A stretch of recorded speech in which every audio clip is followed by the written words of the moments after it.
Ready? I think maybe a bit closer than that, because I'm not sure if the mic will pick up. We just need to be in frame. Okay. Yeah, in frame, yeah. Okay. Is it started? Yeah, it's recording. Cool. Okay, so welcome to another happiness class. I do this every week. Do check out previous ones at bigquestionsanswered.com. What do I talk about? I talk about personal to global issues because all of it affects our happiness. And they're all from ancient spiritual ideas from all the different religions. I'm a Muslim, which means I have to believe in all the other religions, and that's why I try to be as inclusive as possible. And the idea is to be inclusive as possible. This week's one is about meditation, the Eastern way. You might think, oh, there's only one way, but I would like to just briefly summarize and say that we always get a watered down, not quite as good version in the West. Just like when we get a curry, it's not the real thing, it's full of sugar and all sorts of terrible things. Same thing has happened with meditation, and I want to talk about the better or more improved version. I can't say the improved version, it's the original version, and then how it can help us solve problems in our lives, because that's what this show is all about. So, first question, and I would like to introduce Dust, who's been fantastic. I'm a newbie here in Speaker's Corner, so Dust has been showing me the ropes, helping me out a lot. Really appreciate his time. Thank you. So what we do, it's a 1 hour thing. We go through 4 questions, 15 minutes each. How do we meditate to stop anxiety? So what was I talking about, Eastern versus Western meditation? So if you look into a lot of the religions, you might, or ways of thinking, people like to say over here, Buddhism, for example. Buddhism actually believes in God. Buddhism is based on a belief in God. I have friends who are monks, done some research on myself. If you look at the first, you can say Dalai Lama or follower Buddha who was to write down anything about Buddhism, Ashoka, 300 years after Buddha, because in those times people didn't write things down, it's just on stones and things like that. He clearly showed that belief in God was necessarily part of it, and even monks nowadays say that, right? So the problem, the watered down version of meditation, is this need to somehow exclude God from your meditation, and that really ruins the whole process, because if you want to deal with anxiety, let me try to get to the point really quickly. Anxiety is hyper self-consciousness. We're worried about yourself, about all sorts of incredibly tiny. I don't want to play it down, but nowadays I keep hearing, this person looked at me this way. I can't handle it. And these are common problems. Yeah. And the opposite, and one thing I want to quickly mention is what I talk about is based on science and psychology. So what is known as the opposite of anxiety is a state of flow, and that can actually be measured in your brain. It's a kind of activity in your prefrontal cortex. Is the most modern or most human part of us. It's what differentiates us from other animals, right? Because we really plan and think. And when we get that quietened down, that's called flow, and that's a sense of oneness with creation. And you get that, in short, to give Dust a chance to talk, you get that when you forget yourself, not just plainly forget yourself, but in short, when you are one with creation. So what you do to do that is you simply reflect on God, which is actually all the different religions believe in that. I could like to talk a bit more about that at some point, like we shouldn't restrict ourselves to a certain pose and things like that. But I think I'll give Dust a chance to interject and say what you think, and we can keep the conversation going. And anybody else who wants to jump in, please jump in, because it'll be welcome, as you well know. So firstly, I want to say meditation is a brilliant thing that all the religions have given our society and culture, and I fundamentally believe that meditation is what is not only something we should be practicing and engaging with, but it should also be classed as a human right. You should be allowed by law time to reflect, to meditate in any way you choose though. And this meditation should help you find calmness and help you reflect onto yourself or onto your God, but it definitely should transpire not necessarily just in a religious venue, but external of that religious venue, but it should be an absolute law that we are not, instead of just working all the time, instead of being in this capitalist society where, by the way, in a capitalist society, the only way you're really allowed to meditate in a capitalist society is through drugs and alcohol. That is the only way, horrifically, in a capitalist society. That's or TV. See, these are the things that we're fed in capitalism as a way of meditation, and of course that is the absolute antithesis of meditation, and antithesis of being able to discover yourself or your religion or whatever you're meditating upon. So this capitalism does restrict us, because if you're working all the time, then you can't meditate, or even more importantly, engage with your family community, etc. These other. So when you say meditate in a capitalist society, meditate, what does that mean to you? Like, to contemplate, and the only thing you're allowed to contemplate is what? TV. You're not allowed to contemplate you have to be a alcohol. consumer all the time. You have to be a consumer all the time in capitalism. Sure. This is one of the reasons why I profoundly think we need to remove capitalism and replace it with something that gives human rights and human I would dignity. say, you know me, I'm not against capitalism, but capitalism by itself, without morality, is deadly. But capitalism has its function of setting prices, because either we set prices through capitalism, or we give all the power to a government. But maybe it's a bit distracting. Can I just go for it, yeah. Because I'm going to move around. That's a really good point. Right. So the issue is that what you're doing already within this discussion is quite rightly identifying areas from capitalism to whatever. Sure. But I think there's a mixed bag here. So it depends if you think all the meditation you're talking about is wrong within the capitalist sphere. So if you're talking about things like going to a football match, where people get away from their normal lives, they go and they let all they start having unbridled joy with each other. People basically hugging people they've never met before in their lives because a ball hits a bang of a piece of netting, right? Which they identify together. And you get that moment of kinship with complete and absolute strangers. Could be looked as a two-way thing. In one way you can say, oh, it's bad, it's capitalism, whatever. In another way you can say that's actually quite a euphoric moment and gives that person a feeling of wellness. It gives a feeling of wellness for a while, the fact that that's happened. Okay, so people will get meditation can be music, which could be capitalist driven. There could be certain bands, like tonight there's bands on here, for example there's Rolling Stones I think tonight here. Which are anti-capitalist. Yeah, fine, okay, well that's another, yeah. But what I'm trying to say is they've done quite well out of the capitalist system. So the issue is, you might say it's a bad thing, but people are coming in their droves tonight to meditate in the temple of the Rolling Stones, yeah? Sure, yeah. So is it doing good or bad? Most people will come out quite happy and say it was a great experience, it made them feel good. They sang the songs they know, that they unify with these people with, Sure. and that is a form of meditation created by the evil To capitalism sort you're of talking summarise, about. you're saying So I that... don't think you can label everything in the capitalism bad. There may be bad in it, but I think you need to be more balanced with this view. Sure, okay. You want to say... I think it's very important to pick out the hypocrisy in that statement. You need to come a bit closer. And what is the hypocrisy? It's because if you don't have... Football used to be... He's right about football, by the way. Football was privatised.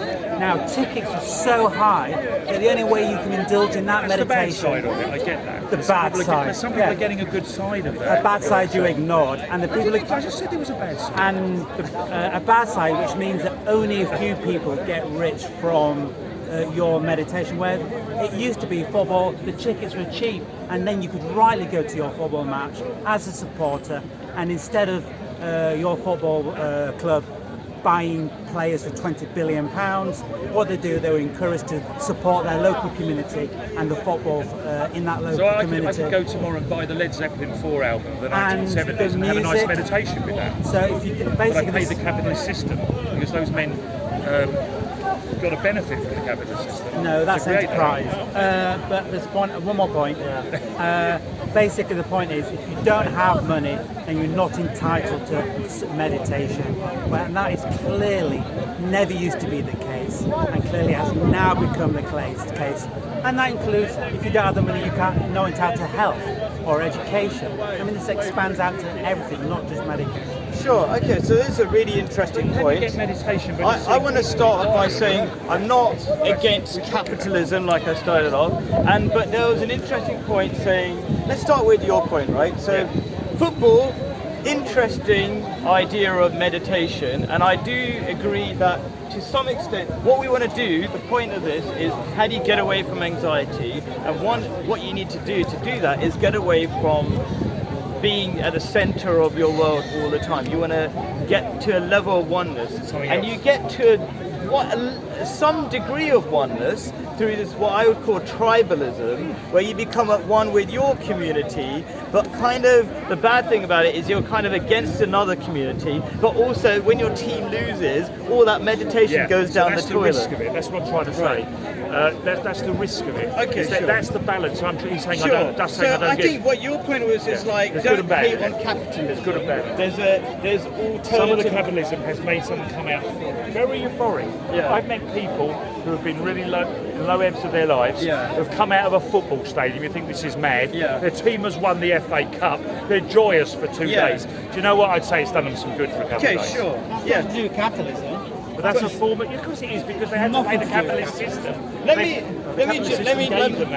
get on to, but I really like Dust's point of view as well, which is you shouldn't have to pay to meditate. So what I'm talking about is something that's free, but something that transcends for a longer period of time is way more meaningful as well. And it's more tied in with psychology. So a lot of people won't know that part of mental health, good mental health, is to be within nature. And I describe God and nature as being one thing. And that's the essential parts of meditation from Eastern meditation. It was never just stop your mind from working, which is kind of an unhealthy idea, right? But that's an attempt to find some sort of oneness or stop chasing, materialism. And so there's kind of a little bit of value in that. But a more practical way than trying to stop your brain from working or just stop thinking of other things, which is just impractical, is actually concentrate on nature, on God. And what that does, that naturally gives you the opposite of anxiety, which is a state of flow. And that actually is known by psychologists to give you a sense of peace, because you forget yourself and you're at one with nature. Can I throw in a slight yes. curveball? Go for it. Yeah. Right. I get that, because I'm in Hyde Park, okay? Yeah. I'm standing here in this mad place, Speaker's Corner. Yeah. Within 5 minutes, I could be sitting by a tree in the middle of nowhere with no one anywhere near me, and I could be sitting on my own with my own thoughts, and I could have a nice, relaxing afternoon. Agree? Possibly. I don't know about no thoughts. The bit anyway, for me, and I'm going to ask you that. That's where it came from. For me, I don't believe I need the plus God. Yeah. I can understand about the meditation of going away for free and not paying a capitalist system to go and sit by a tree over there for 2 hours and come back to Speaker's Corner all impressed and think, oh, that was lovely. I just sat there and thought with my thoughts. No one was around me for 10 minutes or for 2 hours or whatever. However, do I need the plus God? And the plus God brings another factor into me, which maybe I've got too much time to discuss now, because the plus God, I think, has also that oxymoron issue of two good and bad within it. So it's the plus God I'd like to get more from you. Where do you see the plus God coming into my personal meditation, my own meditation? Right, okay. So God is just part of nature. There doesn't have to be an evil God or something that a lot of people believe in. He's represented, isn't he, in various ways? Yeah. So it's a way of contemplating or absorbing yourself into, So, I see what you mean. Why do we have to use? Yeah. I'm not attacking people about God. What I'm saying is, for me, for example, who doesn't have a great believer in God, doesn't mean that. So some people will go to that meditation place over at Hyde Park tree, the famous tree, and will have the plus God. Yeah. But I might say I didn't actually need the plus God, but I still had a very nice meditative experience. Sure. So, I mean, the problem with not believing in God, and it has necessarily led to more depression, is because of this idea of nihilism. When you believe in nihilism, which is the idea that nothing means everything and it's all random, that necessarily destroys any idea of hope, because hope is thinking there's a pattern that leads to a better future. And if everything is random, it makes things uncertain. And also another problem with not believing in God is the lack of meaning, which also comes from everything is random and meaningless. And meaning, and this is part of what I do here, is I talk about what are the ABCs of psychology that have been known for 50, 70 years now, but the public don't know. And what is known by Frederick, what's his name? Franco anyway, well, he who wrote Man's Search for Meaning, right? Yeah, Franco. Yeah, and he said basically you have to have meaning to be happy. Without that, and we can kind of think about that, like if life is pointless, or if your job is pointless, it's going to be a miserable existence. And without God, it's very difficult to create meaning. God an absolute requirement of someone's meditation, or is it just suitable people who are people of religion or faith? Because, and I'll give you my reason why. Yeah. God comes with for me, a good and a bad. And one of the issues I find with God and belief in religion is the issue of OCD. It brings in obsessive compulsive disorders that people have to live, pray the 5 times a day, do these things with their head going, if I don't do it, so it actually acts against the meditative issue, the meditation issue, because meditation is going to bring you that inner peace, that complete peace. So on some occasions, God can be actually driving up the OCD within you because you have to adhere to that belief within that God's rules and whatever. Sure. That's the danger I find in always a plus. I really like the fact that you brought up the 5 days. I'm going to give you a chance. OCD is within this. There is an OCD. Yeah. So I really like the thing that you brought up about the 5 daily prayers, right? Yeah. So I was interviewing a convert to Islam, and he was thinking about these 5 daily prayers. It seems to be like a lot of work, but then he thought he works in a stock exchange, and he said he thought to himself, wouldn't it be lovely if my boss said, guys, just put your pens down, stop work right now, mandatory, you got to chill out. And that's what the 5 daily prayers are, mandatory. And it's not just about Islam. I was talking to my Jewish neighbor yesterday actually, and he was saying like he's working from 8 o'clock in the morning to 8 o'clock at night. He's a chef at Wimbledon Tennis, and they asked him, do you want to do Saturday? And he said, you know what, no. And he could easily say no. He didn't have to think about it because he said, this is my religion, it's a Sabbath. That bit where you could have a break. Yeah, it's a Sabbath. I get that, I'm not disagreeing and with that's the great thing about this sort of mandatory thing. I don't think it's a bad thing, it's a good excuse to step out of this treadmill. Just summarising from my point of view, because I then you can get something out of me being with this, is a very interesting discussion because I understand where you're coming from. I actually do understand exactly what you're trying to say. And my only summary of this from my point of view is that I get it, but I think I would have a problem with just plus God all the time for the reasons I gave. I think it comes with issues, I think, to do with this OCD from my point of view. Okay? You might say, yes, that 5 prayers that gives him the break. Yeah. And I know, because I come from Jewish extraction, I come from a Jewish family, okay? I know what you're talking about. Yeah. And years ago when I grew up, it was like almost an offence to go to a football match on Saturday afternoon because that was supposed to be the day of rest. But was it an enforced rest on me? Or was it, some people would have got that, within my family would have got a benefit from that because it gave them a reason not to work on that day. I get that. But I would just say on this, that I would accept that for meditation to include plus God, I think it is in the equation. I just feel that it shouldn't always be a total requirement for everybody because people's belief systems are different and their ways of meditation are different, and I just had that slight caveat that the Saturday that has to be the day of rest, which could be good, which I get, can also come sometimes with an OCD in it, that if they're breaking those Sabbath laws, they're almost hyping over it.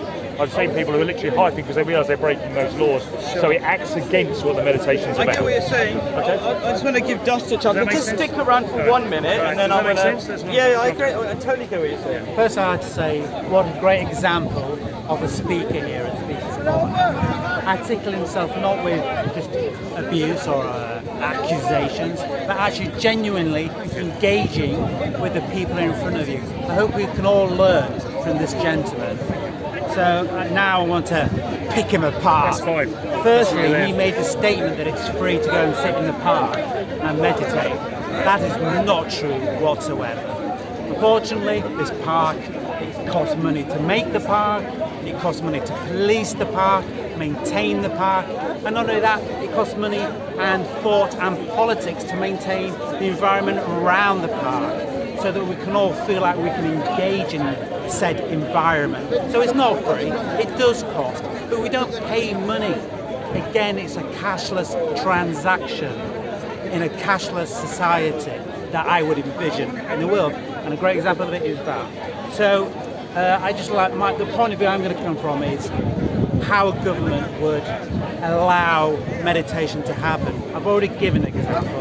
The government would create a free area, which is paid for by taxes, that we can all come to if we wish to meditate in that form and function. We have other forms of function, but what a government must never do is tell you how to meditate. That's what a government must never do. But it must give you the environment and time to meditate. So that means going up against capitalists who want you to work 24/7 and saying our population deserve and have the human right, in fact, to meditate, whether it be football, whether it be in the park, in a mosque, or synagogue, or church, or what, a socialist, or whatever you are. And this meditation should be and would be a beautiful way. That's how government would function. A dictatorship would tell you how to meditate. A dictatorship would tell you which religion to meditate in. That's a dictatorship.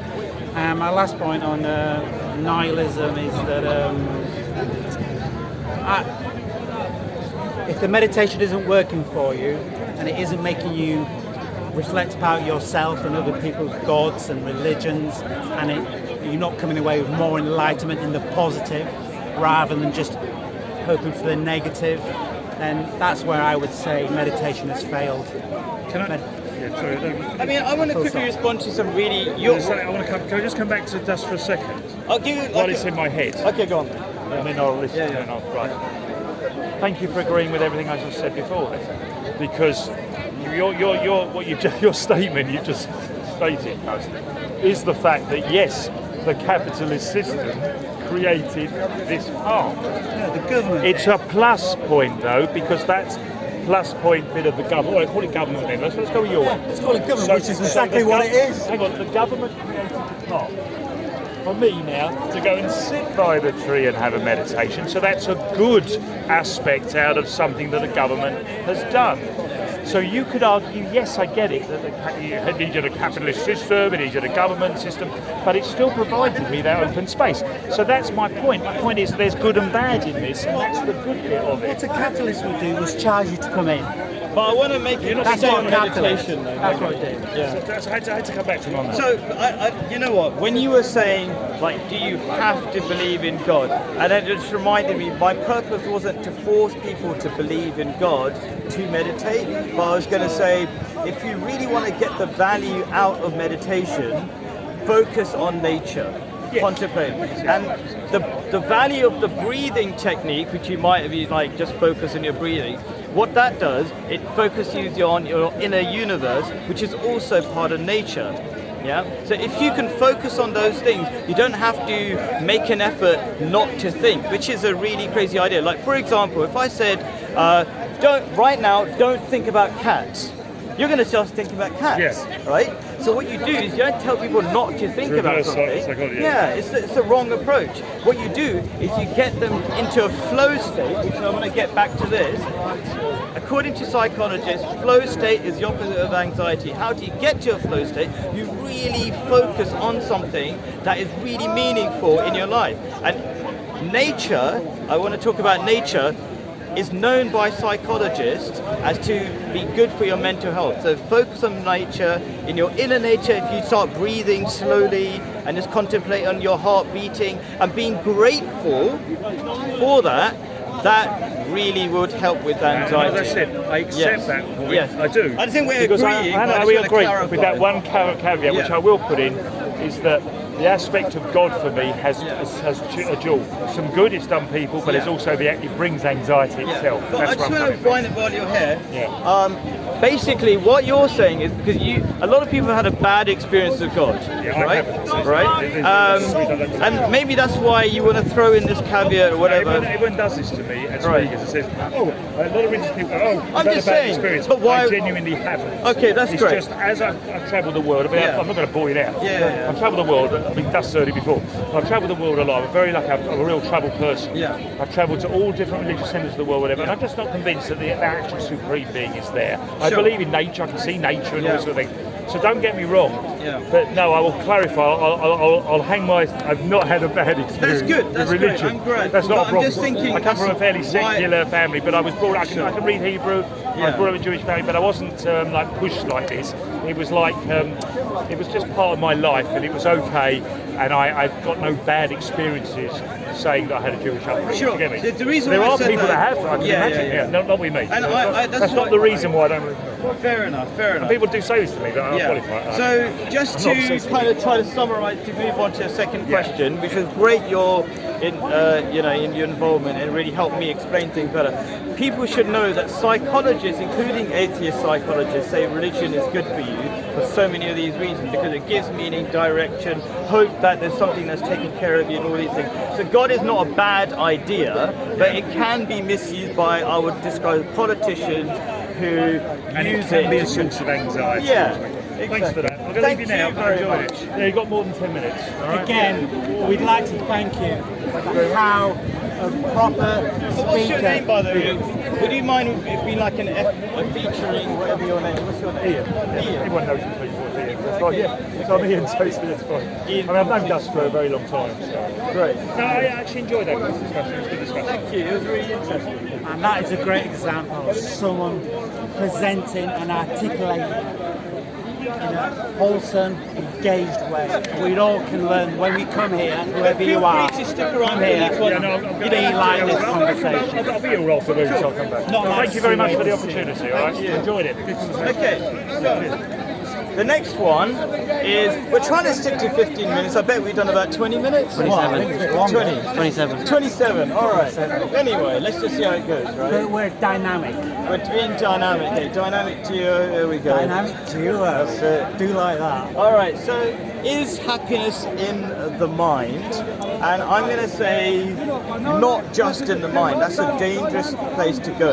Like if you just said to somebody who's miserable, just be happy, just think happy thoughts, that's really dangerous. It's about practicality. What happens in your mind is affected by your actions. Okay, so where does happiness really come from? According to psychologists, it's not just a sort of a spiritual or religious idea. I've said this a minute ago, meaning. Viktor Frankl was the name I couldn't remember before. Viktor Frankl, very well-known psychologist in the ranks of Freud, the top psychologist, very well respected, and he said it's meaning that gives us happiness. So meaning, where does that come from? Well, it's in your mind, but, okay, you cannot just have meaning in your mind. Let's say you've got you've decided the meaning of your life is to make the world a better place. You cannot just think that and not act on it. So it's very important to act on doing good things, to convince yourself that you are following through with that meaning. If you don't do that, then you're going to be miserable. So you have to actively do good things, in short. It has to be good things. The meaning, you don't really get meaning from doing bad things. You get meaning from doing good things. Even Hitler, he didn't come out and say, I'm an evil person. He made it out to the German people that he was their savior. He didn't say, I'm an evil person, although he did plenty of evil things. So meaning comes from doing good things, good actions.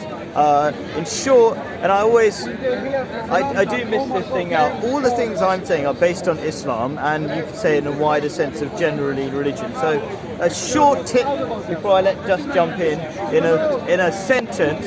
is happiness is for the generous. That's kind of a paraphrased version of what Prophet Muhammad, peace be upon him, said. He said, paradise is the home of the generous, which is paradise in this life and the next. Yeah. Any thoughts? Well, first, that's a very beautiful thought. Very beautiful. And happiness in the mind. I mean, it's such a great question, and it follows on so nicely from meditation as well. So the two are very beautifully linked. And from my point of view, I believe, because I believe in evolution, therefore happiness is an evolutionary necessity and direct lineage. There's a word in there somewhere.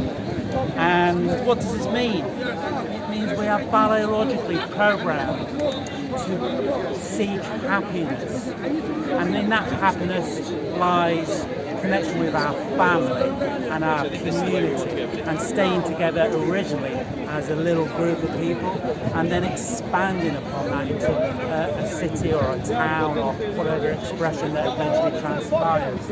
I mean, happiness, sadly though, unfortunately for some people, manifests itself as hate. The only way they can feel any happiness is because they come here to speak to someone or anywhere or in the internet, the media, and come here just to hate. That's their idea of happiness.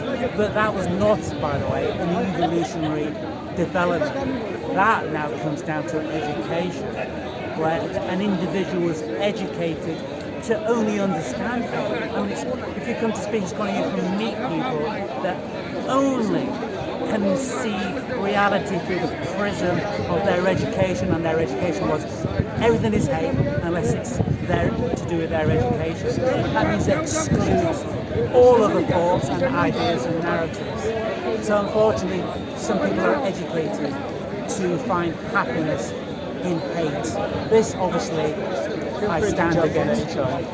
Talking about happiness in the mind. So happiness for me, just to sum up and recap, is merely a chemical interaction in our brains. Does that mean it has any value? I mean, no value? Of course not, because we are flesh and blood, and we feel, not only feel happiness, but we feel pain.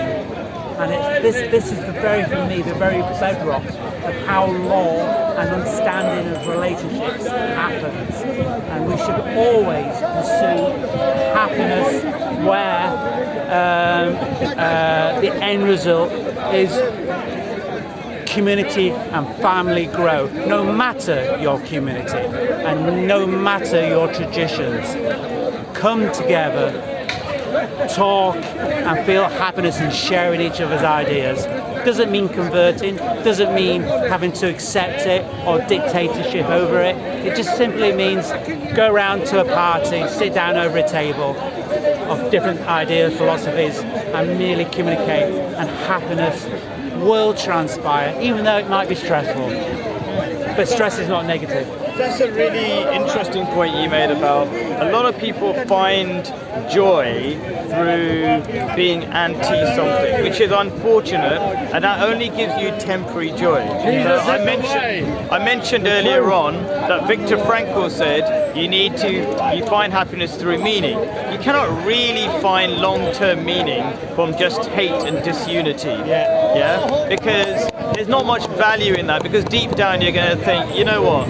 I'm not making the world a better place. So there's a limit to that meaning. There might be some meaning. I'm hating on, I don't know, this race or that race. Unfortunately, I really feel sad when they're saying white privilege, that. It's like, white people have done nothing wrong by being white, for example. There's a lot of anti-everything for nowadays, and that does not make you happy. In fact, if I look at society, people are becoming more and more miserable despite all these millions of protests, right? So find meaning by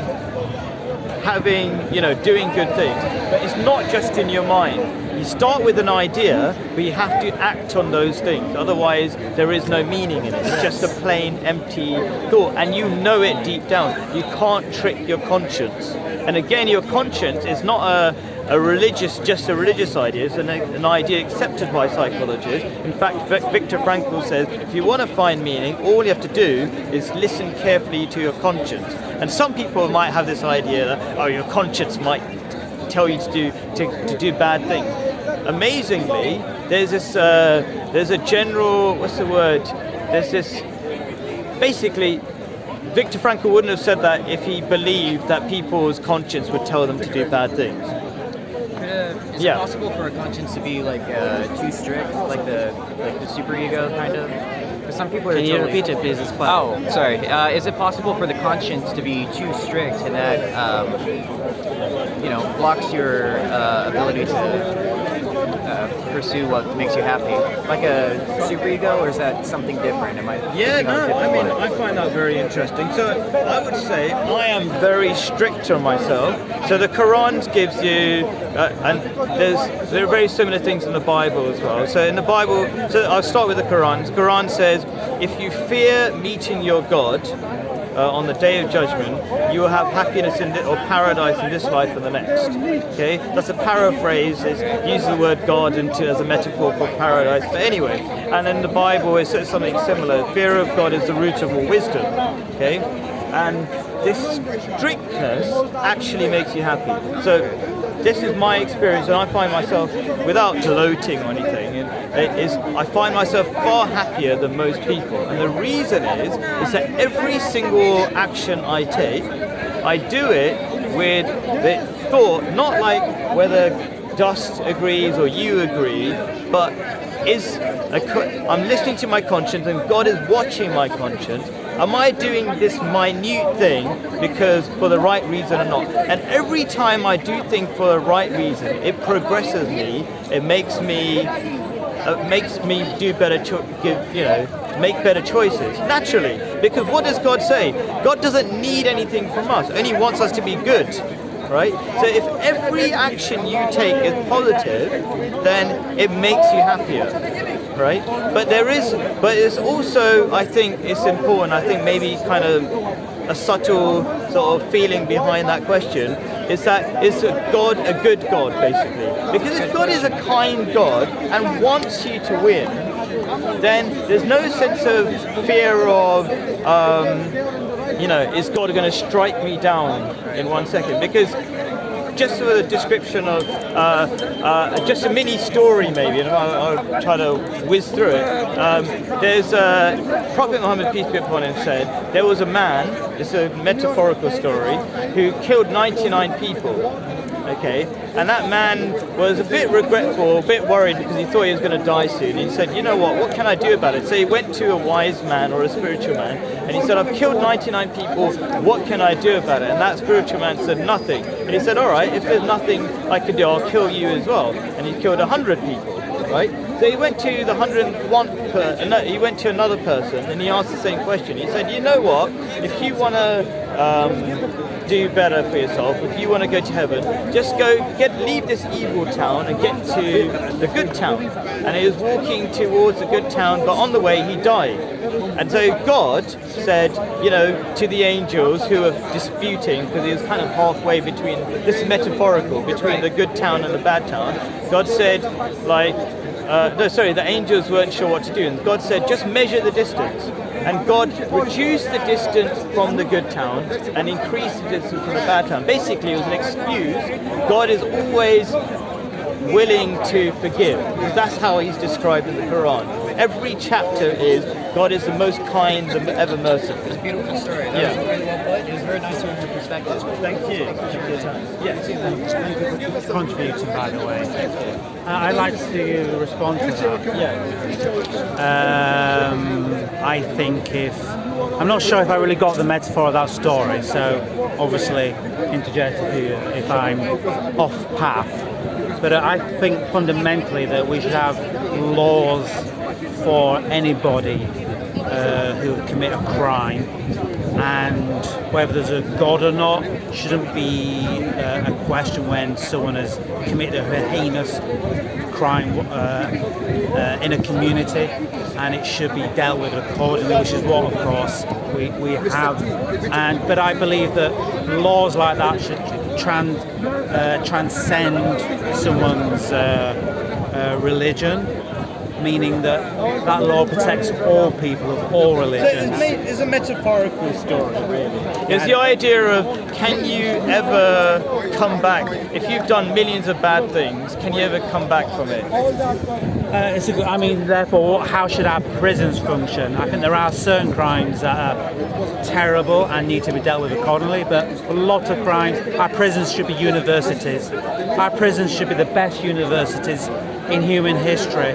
And for those who haven't committed particular crimes, just lower crimes, I'm sure we can discuss that, of course, at another debate that come to see me. But there shouldn't be places to radicalise people into Nazism, which is exactly what happens in American prisons. They're not built to educate and rehabilitate. Thank you, rehabilitate. Yeah. They're actually built to produce more fanatics, crazy, and dementia, and feed on that. And just one more point, it's slightly off, it sounds like it's off topic, but it's a great topic about what I've just said about American prisons. There are more black people in American prisons than are in university. And also, another horrible thing about capitalist prison in America, if that wasn't horrible enough, is that they, this is a true story which you can Google, the capitalist pharmacists took plasma blood in the 80s from prisoners who were infected with all sorts of diseases like AIDS, hepatitis B, and other terrible diseases which are highly contagious. And these capitalist prisons, with the help of the pharmacy, spread those diseases across the world. AIDS was helped spread by one of the pharmaceutical companies. I think the name was Buyers. But anyway, you definitely need to research that, please. So, unfortunately, prisons shouldn't be a punishment. Well, it should be a punishment, but they should also be the best universities humanly possible. Sure.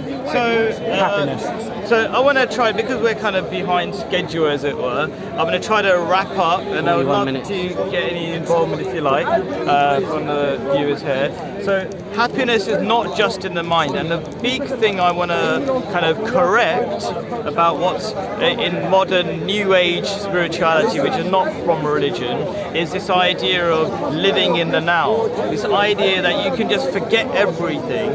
That is dangerous. Okay. For example, if you're tied to a track, a train track, and a train is coming, you cannot just live in the now. You're gonna be thinking about the future, and you're gonna be thinking of the past and all sorts of terrible things.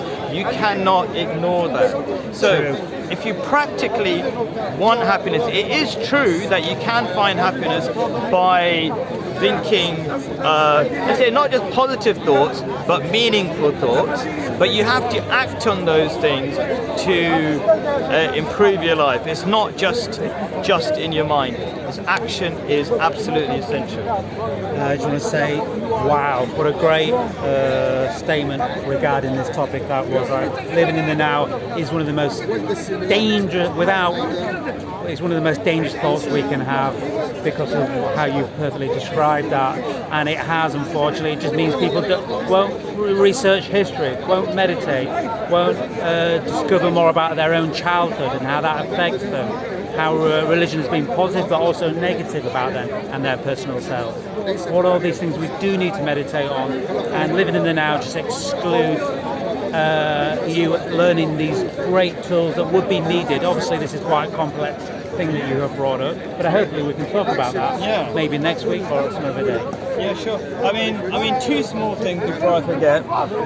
One of the biggest problems with living in the now is part of it's an extension of a selfish kind of spirituality. Mm-hmm. What I mean by that is you're not thinking about your responsibility towards other people, and that's actually where all the excitement in life comes. The reason why I'm here with Dust and meeting all sorts of interesting people like Dust It's because we're out to change something, to make things better. I'm not just thinking in the now, I'm thinking about the future and how we can make a better future. That's one thing. But I wanted to jump in some comments about prison. I 100% agree that prison is not just for, you don't get better just by being locked up. The whole intention should be, how can we make those people be rehabilitated, as Dusk was saying.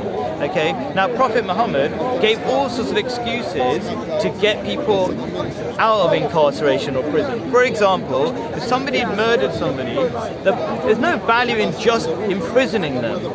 But he would say, teach somebody how to read and I'll set you free. Right? That'll be it. And that's exactly what you don't get in a Christian society, by the way, which is capitalism. So we should have a talk about capitalism as well, I believe. Sounds like it might be fundamental. Have we concluded? Sorry. That's the end of that question. We're now on to another interesting question. How do we find our purpose? Now, this is really important for a couple of reasons. One is that if we don't have a direction in life, we can't have meaning, we're going to be miserable. And the reason why it's doubly important is because in our modern individualistic, nihilistic, meaning there's no meaning to life and so we cannot find purpose and it makes people miserable. So society, in a lot of Hollywood movies like Hitchhiker's Guide to the Galaxy and things like that, they make fun of this idea that you can even have a purpose or meaning to life. And that's actually really bad for your mental health and your happiness. Okay, so purpose is really important. So how can we practically find the meaning or purpose to life, right? And I'm going to give two short answers, and I'll be very interested in what Dusk thinks. There's one way, which is a really simple way.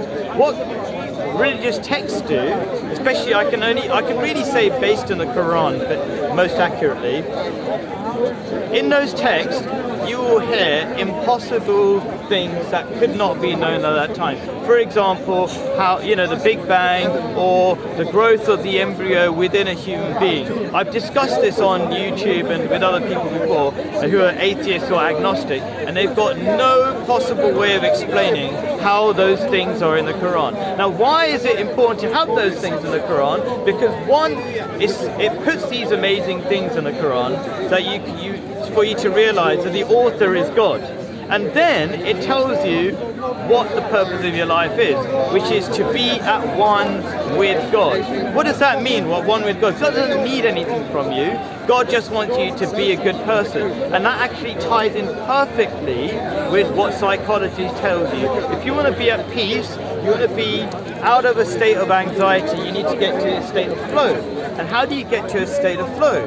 You get involved in something good and completely self-involved, and you take yourself out of the center of the universe, and you make a wider purpose for yourself, and you put other people at the center of your universe. You make the world a better place that way, and you feel much happier. If you want to feel anxious and miserable, you put yourself at the center of the universe, and you say, it's all about me, it's all about my rights. It doesn't mean you don't have rights, it just means you don't get too inner focus. That's one way, but I want to quickly, that wasn't really my main way of finding the purpose. Oh, it actually is, to be honest. It's a very simple way. Here's the book, tells you the purpose, and the book also has evidence that it's written by God, right?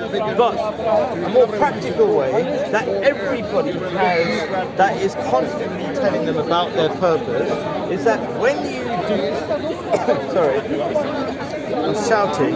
I'm not sure if I should be shouting. No, you should. I should be, yeah. Absolutely. Because I watched an earlier video and I was shouting and you were talking very nicely and it was coming out nicely. But anyway, our bodies are constantly telling us our purpose. As soon as you do something bad, you feel bad and you have a sense of pain, mental health problems. If you're selfish and you just watch TV programs and you don't do things for other people, you will feel depressed. And that is borne out by psychology. 7 minutes left till 1 hour. Cool, thank you. So when you're responsible and doing things for other people, you feel better, and that is a guide to what your purpose is. It's just like any old device. Let's say I get my phone and I put it in water. If it's not 100% waterproof, it will malfunction. If you do, even if I walk backwards, because my body is designed to walk forwards, if I do something that's not within my design, what I was intended to do, it hurts me. I'm gonna, my muscles are gonna start aching very quickly if I walk backwards, right? After 5 minutes, right? But I can walk for half an hour, 1 hour, whatever, forwards, and no problem. So, in short, is if you work towards your design or your purpose, even if you don't quite know it, you'll feel happier. It's a feedback mechanism, kind of like what Dusk was mentioning earlier about happiness. Happiness is an evolutionary process that gives you feedback to see if you're doing what you should be doing, and you feel pain when you do what you should not be doing. Any thoughts? Oh yeah, I mean this is a great observation about feedback. System we've built, that has evolved in a mammal, which we happen to be the conscious entity of a mammal. And it is true, feedback, happiness. The more you give happiness, the more you feel happiness, because it comes back to you. And that I would class as, it's not an addiction as such, but we have dopamine. Dopamine can be an addiction, but is it not a positive addiction? If they were addiction, where we can also become addicted to hate, like some of the speakers that come here, and their dopamine rush comes from a spooging and dialect of ridicule and belittling. So yeah, it is a feedback, and it's purpose is something that I believe is a personal journey. And I believe it's a personal journey that a government, I'm always going to refer back to governments, should allow you to go, and should not dictate your personal journey unless it infringes upon other people's lives and with violence or whatever. There are obviously, clearly, restrictions where... How do you personally find your purpose? Well, for me, my whole childhood was spent learning how to be creative through art, thought, and building cities, unbelievably. And so I've always had this, brought up in an environment where the idea of building parks, towns, was just commonplace and just normalised. So it sounds like you found a beautiful way to express doing something good for the world, right? Doing something good. Was there any time, because I'm trying to get to describe a process by which you can find purpose. Was there any point in time when you were against and you're feeling miserable? You're doing what? Describe some of that. It's amazing. Unfortunately, learning about history, learning what it means to be human, is tragic. Because from my point of view, eventually we live and then we don't live. No, was there any time when, like, we're always taking paths, right? Yeah. Okay. So right now you're on a path where you're doing things here. You're being a sort of activist, and so in the sense of trying to make the world a better place. I don't know what other word there is for that, right? Okay. And then you try to do it through your job as well. You try to do something productive to make the world a better place. Now you could be let me put it this way. Do you? I think we had a bit of a discussion before at some point. Do you make lots of skyscrapers for office blocks? No, I don't want to go into too much detail, but let me describe something. So I think that would be less meaningful. That's what I meant. When I have done created a project for a community, guess what? I got the community in. Yeah. Guess what? It wasn't just my designs over that community. I got them to design, and unbelievably, I mean, this blows my mind even to this day. It's cheaper to produce a landscape or a building when you have local artists, the community coming in and producing original artwork from their community, whatever that community is. It's actually cheaper doing that than going to through a catalogue and going, oh, we'll have that piece of design work, which is standardised, which has no meaning, which has no relationship, and the rewards are unimaginable when the community actually feel that they help the building or help the landscape that they live in, because they now feel part of this community because they contributed to the growth. You're not talking about monetary rewards, although I'm sure I'm sure it worked out money-wise. I'm sure it does. Yeah, but kind of like, but the value you got was you felt good, you made a difference, you could see the people you worked with when you interacted with them, and you felt fantastic about it, right? A passion that they've never known before. They never knew. Perfect. So also you got into a flow state, which was what we were talking about before. When you do something you really care about and it totally makes sense, you can be totally absorbed by it, and that I would describe as part of finding your purpose. Like if you're in a flow state and you feel like you're doing great work and making a difference, that is in a direction of your purpose. And I had a sense also that you're really trying to dig deep inside to question what you're doing. Like, don't just create. You could be creating things 100% for profit, and taking down lots of old trees and making the world a better, worse place. Sorry, but you don't do that. You're like, you dig down, you dig deep down into your conscience, and you listen to that exactly what Viktor Frankl said. So anyway, we're kind of running out of time, and I really want to talk about. Do you want to wind up on the purpose thing? So purpose, as I said before, is being allowed to create. For me, my own idea of it is allowed to create your own self and explore that, and given time and space to explore that in whatever form or fashion that may come in. Sure. Yeah. So I don't know if I was going to wrap up. The thing I worry most about modern day society is that it's drummed into you in a very sly way. And what they say is, they say religion, that's the enemy, they're trying to force a purpose on you. But in reality, a lot of these movies tell you there's no purpose. And I think that's really bad for your mental health. Don't believe that. Follow what your body is telling you, and basically it tells you to do good things, and you will find that there'll be more and more purpose in your life.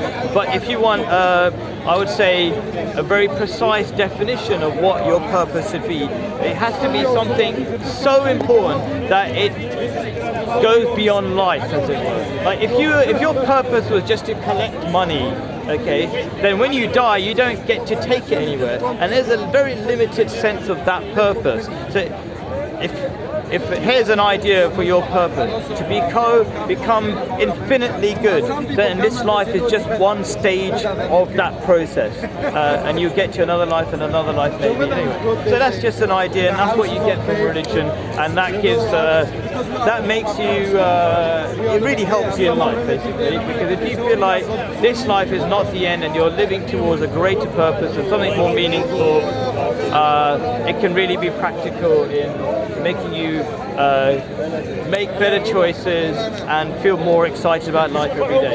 Anyway, yeah. Do join in the chat, make comments, tell me what you disagree with or whatever. It helps part of the conversation. So what we're doing here, we're going to keep going on beyond the limit a little bit, yeah? So just so you know. This is a wonderful human being we have here who has engaged with all of us in this beautiful community on a great level. Shalom, nice to meet you. My name's Khalid. So, what we do here, just so everybody kind of gets an idea, I come every Sunday about this time with Dust so far, and I do what I call a happiness show. And a happiness show is about discussing all things from personal to global issues, because everything affects your happiness. So for example, if you don't know how to relate to other human beings, you're going to be miserable. That's personal. If you don't understand how to fix the environment in a simple way, where's the solution? And there are really simple solutions out there, right? Well, I say simple, but like there's an idea that you follow through, it will work out, right? If you have ideas for all the big and the small problems, you can feel happy. If you don't think there's a solution to saving the environment, you're going to be miserable, because the future is bleak in that sense. So anyway, so this is the last question. Okay. How do we beat state censorship? Now, there's a lot of reasons why we should be talking about this, because on YouTube there's so many things you can't talk about. On Twitter there's so many things you can't talk about. Recently, there was the reason why we brought this topic up, because recently we had the 150-year anniversary of this place, and my friend Dust here tells me no Muslims were invited. Okay, even though you're right. Right. So it's appalling.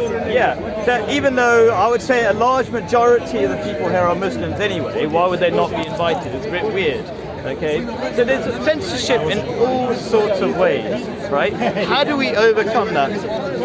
One of the key things I talk about is realizing we do have a lot more power than we realize, but when we give up and say, oh, it's the government controls YouTube, the government controls everything, we give up, that's not good for your happiness, but also it's not a productive way of moving forward. You have to remember that the government is only a few people. We are the many, but if we want to make things better, we have to point thumbs, i.e., we are the solution to our problems.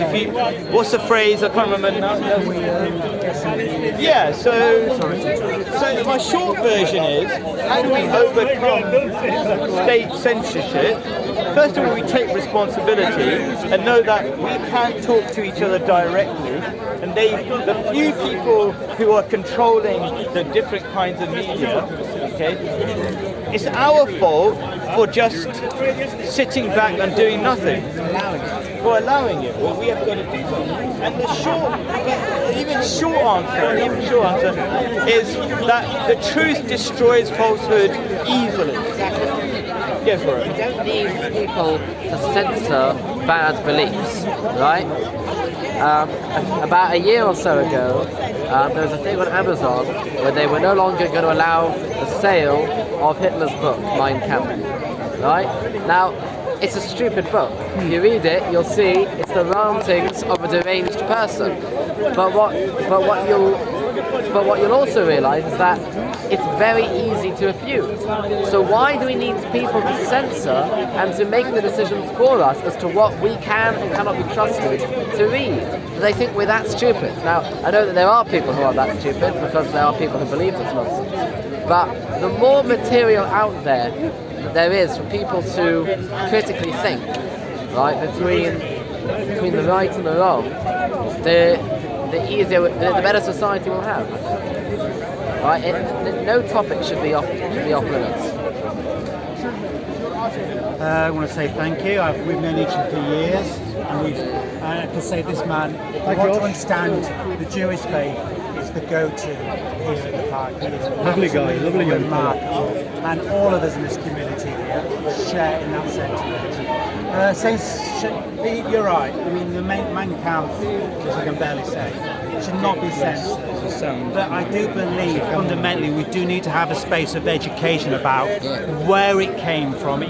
Yes, it should exist, but it needs to be more around that, where we get people of different communities coming into a forum, and in this forum talking about why this book exists, why it says what it says, and what is the direct result, which has been the direct slaughter of over 6 million Muslims and over 60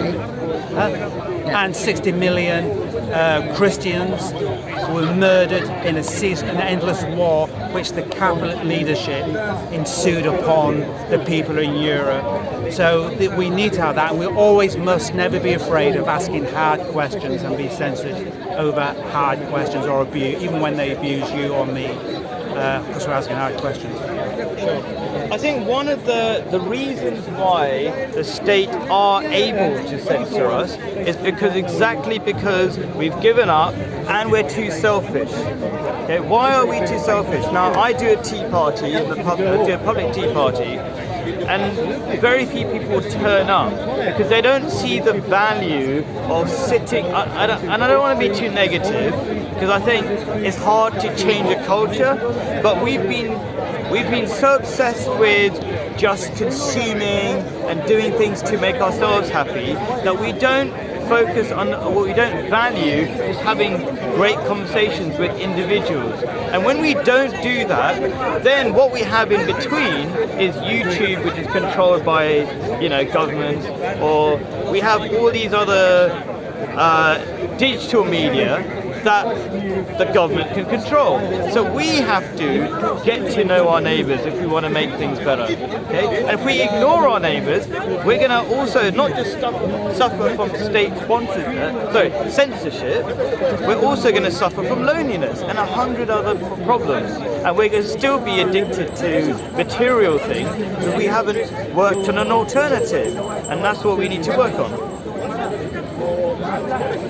Any thoughts? Do you agree that we're more selfish than we give ourselves credit for? Absolutely, we're very, very selfish. Human beings like to look out for themselves, right? And that's the way it's always been. I think a big problem nowadays is that there's been a big philosophy that has been pushed by certain groups of people that has the idea that we are primarily biomass, but it's not true. Concepts are eternal. Are eternal, right? Ideas. Yeah, people think we're just lumps of flesh. It's not true. We've got a consciousness that transcends the body, right? Our consciousness is the most important thing about us, right? Who am I really? Am I this body? No, I'm a consciousness. And only when we realise that we're all consciousnesses, then we will start thinking about what's more important in life. We'll think about transcending just materialism and just our own selfish urges. Yeah, going beyond just being a consumer in a capitalistic system. I'm not against capitalism, but I'm against just being a consumer. Yes. I'm a capitalist. Yeah, so you No, go for it. There's not much else. Yeah. Sorry for being silly there.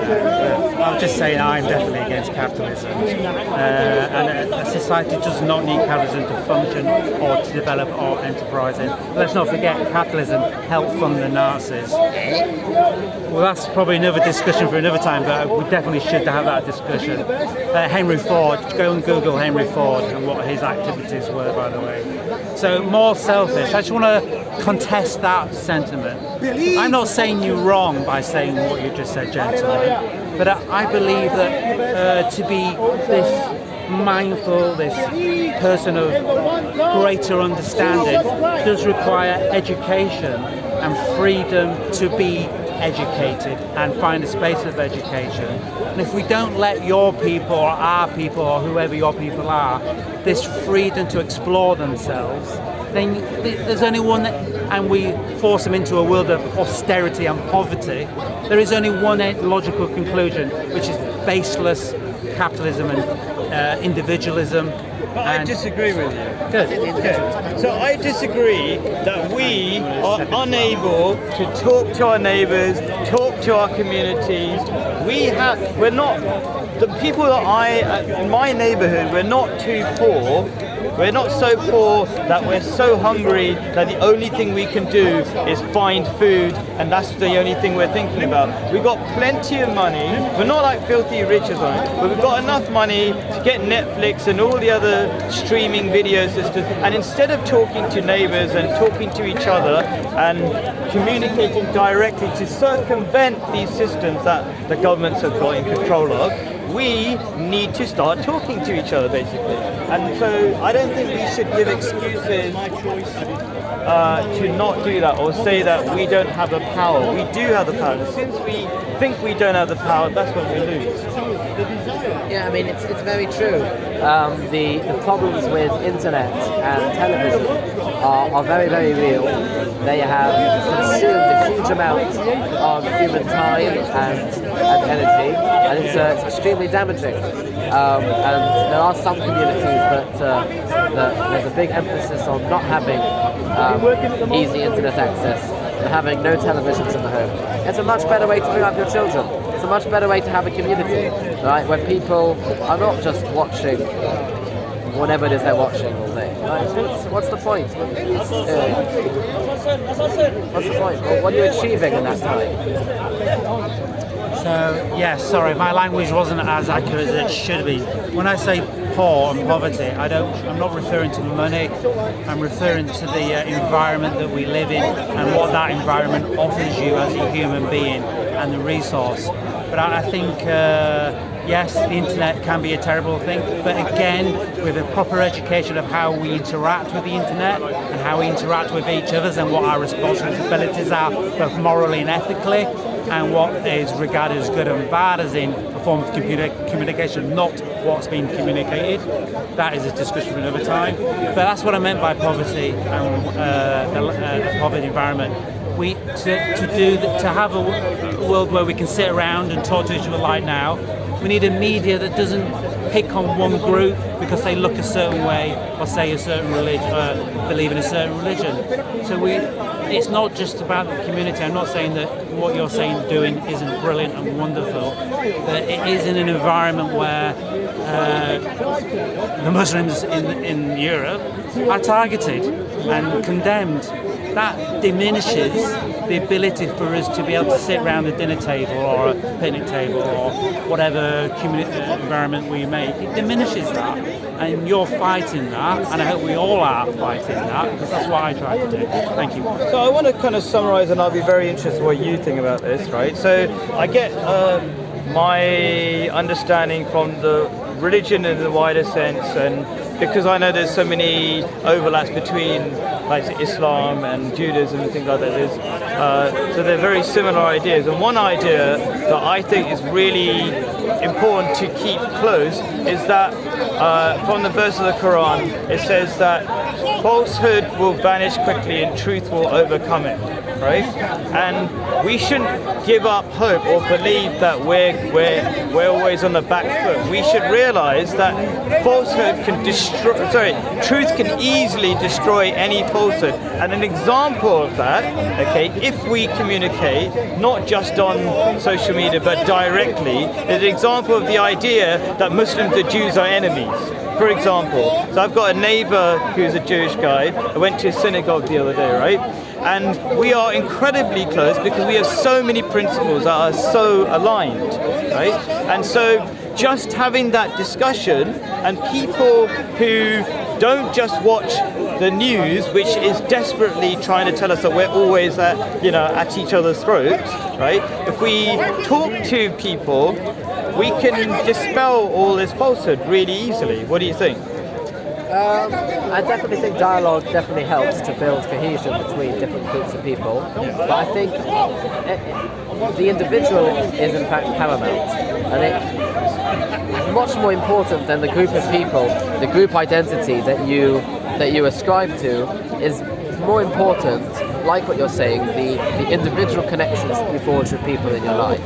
The smile that you give to the person in the street could brighten up their day and lead to a smile given to another person, right? Fantastic. Being nice and courteous to other people, being polite, is a lovely thing that we're fortunate to live in England where we have these ideas of politeness. There's many places in the world that people aren't very polite, right? Here, we've brought up with this culture where we take politeness for granted. We shouldn't take it for granted. We need to realise that when you're courteous to other individuals, you are building connections. You are building people, and that's a much better. That's a much better way of looking at society than thinking, okay, I'm a part of this group, and you're part of that group, and that one's part of that group.